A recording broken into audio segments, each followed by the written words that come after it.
All right, for a question like this on the GMAT, you have to understand the concept of empirical rule. And the way the empirical rule formula works is there's actually a diagram. It goes like this. It's pretty much kind of like your bell curve. You draw your bell curve, and the main idea here is just drawing M there, which is like your mean, sorry, and then there is a certain amount of deviation. So the deviation pretty much is the length from there to there. That's D. That's also D.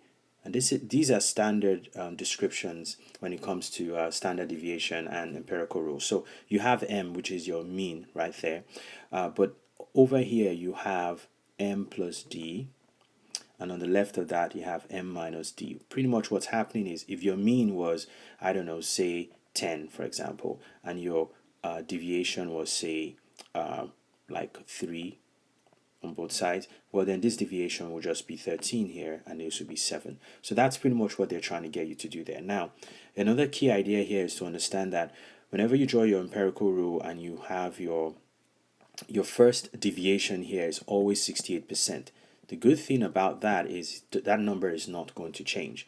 Now, if you continue this, you can also deviate one more time outside of the first deviation. You deviate one more time, that's going to give you M plus 2D, because again, this space here is a D. The deviation for the question is not going to change. So here is going to be M minus 2D.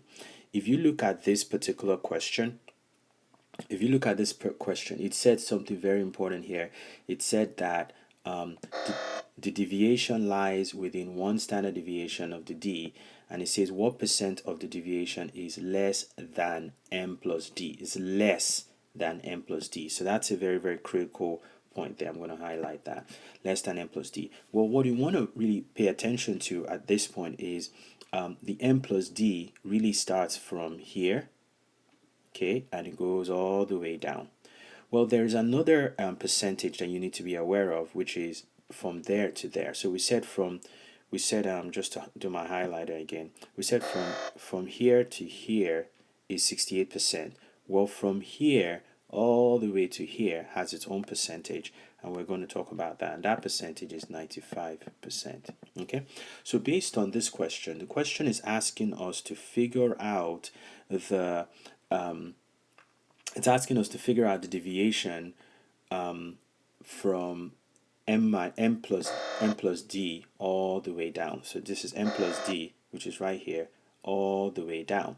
So well, at this point, what you recognize is you want to be able to do something here. From the space from here to here, from the mean all the way down is always 50 percentile because it's halfway.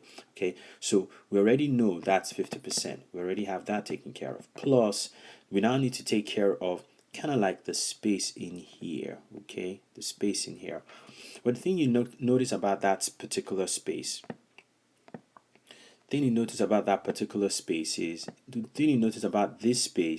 is that this space is between this space right here is just half of the entire 68%, which is from here to here. So 68% is from here to here. So if I just want this space right here, is just half of that 68% because everything is symmetric on the in the bell curve. So it's pretty much a 68% divided by 2. So this is how you answer this question. This is going to be 50% there plus 34% there, and that's going to give you a total of 84%. And as a result, the answer here is D. And that's how you solve this question.